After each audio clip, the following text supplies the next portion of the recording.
ఈ రేవంత్ రెడ్డి తెలంగాణ ద్రోహి, అవకాశవాది, తెలంగాణ పబ్లిక్ను ఆగం చేస్తున్నాడు.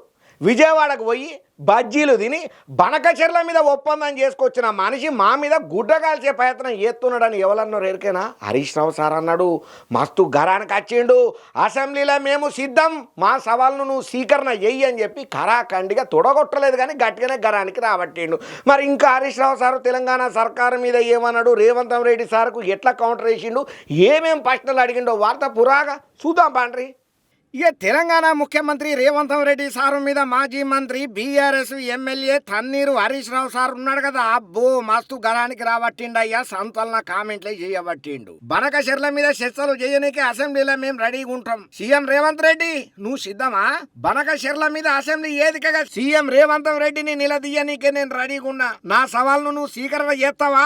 అసెంబ్లీలో బనకచెర్ల మీద చర్చ అవుతున్నప్పుడు మా మైకు కట్టు చేయొద్దు. రేవంత్ రెడ్డి తెలంగాణ ఉద్యమ ద్రోహి.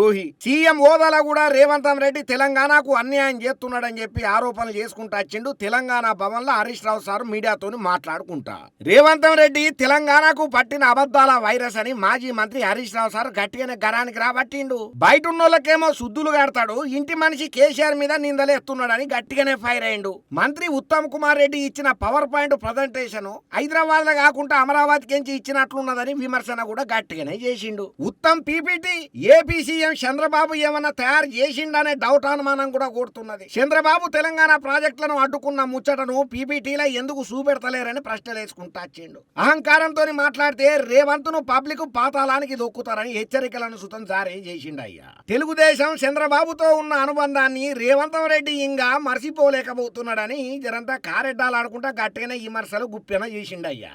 విభజన హామీల ముసుగుల ప్రజాభవన్ ఏదికగా బనకచెర్ల ఒప్పందం కుదిరింది. ప్రజాభవన్ ఏదికగా 2024 జూలై 6వ తారీఖున రేవంత్ తెలంగాణకు మరణ శాసనం రాసిండు. సెప్టెంబర్ 23వ తారీఖున మంత్రి ఉత్తమ్ కుమార్ రెడ్డి సతీ సమేతంగా బెజవాడ పోయి బజ్జీలు తిని బనకచెర్లకు పచ్చ జెండా ఊపిండు. బీఆర్ఎస్ పోరాటంతోనే కేంద్ర సర్కారు బనకచెర్లకు అనుమతులు ఇయ్యలేదని క్లియర్ కట్ గా చెప్పుకుంటా వచ్చిండు. బీఆర్ఎస్ సచ్చిన పాము అయితే ఎందుకు మా మీద లేని ఆరోపణలు ఎత్తున్నారు, గుడ్డగాల్చి ముఖం మీద వేసే పనులు ఎందుకు ముందరేసుకుంటున్నారు? కేసీఆర్ పేరు ఎత్తకుండా ఒక్క నాడైనా రేవంత్ రెడ్డి ఉండగలడా? ముఖ్యమంత్రిగా కాకుండా రేవంత్ రెడ్డి ఇంకా ప్రతిపక్ష నేత మాదిరి లెక్కనే మాట్లాడుతున్నాడు. ఇరుపక్షాలు కూర్చొని ఆమోదయోగ్యంగా మాట్లాడుకుందామని మాత్రమే కేసీఆర్ అన్నాడని తేల్చి ఖరాఖండిగా చెప్పిండయ్యా మాజీ మంత్రి హరీష్ రావు సారు.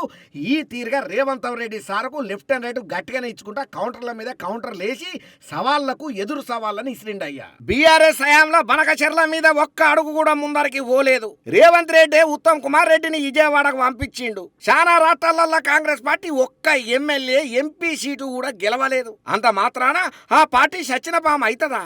సచ్చినపాము ముచ్చట్లు రేవంత్ రెడ్డి రాహుల్ గాంధీకి చెప్పుకోవాలని ఎద్దేవా చేసుకుంటా సూటి ప్రశ్నలే కురిపియబట్టిండయ్యా. రేవంత్ రెడ్డి చెప్పేటి అన్ని అబద్ధాలే అని మస్తు గరానికి వచ్చి మండి పడబట్టిండు. తెలంగాణ రాష్ట్ర హక్కుల కోసం కాకుండా రాజకీయ ప్రయోజనాల కోసమే రేవంత్ రెడ్డి మాట్లాడుతున్నాడని చెప్పి ఇట్లా ఒకటి కాదు రెండు కాదు వరుసగా ఫైర్ మీద ఫైర్ అవ్వకుండా ప్రశ్నల వర్షాలనే సూటికేసిండయ్యా రేవంత్ రెడ్డి సార్కు. బనకచెర్ల మీద ఉత్తమ్ కుమార్ ఇచ్చినటువంటి పవర్ పాయింట్ ప్రజెంటేషన్ కు ప్రతిపక్ష పార్టీల ఎమ్మెల్యేలను ఎందుకు విలువలేదని ఇట్లా ప్రశ్నల వర్షం మూకుమ్మడిగా వేసిండయ్యా రేవంత్ రెడ్డి సర్కారు మీద హరీష్ రావు సారు. మరి హరీష్ రావు సార్ అయితే ప్రశ్నల వర్షాన్ని గట్టిగానే గుప్పన చేసిండు కానీ మరి దీని మీద ఆ పెద్దలు గదేనులా కాంగ్రెస్ పార్టీ లీడర్లు కూడా రియాక్ట్ కావాలి కదా. ఏం రియాక్ట్ అవుతారో చూద్దాం.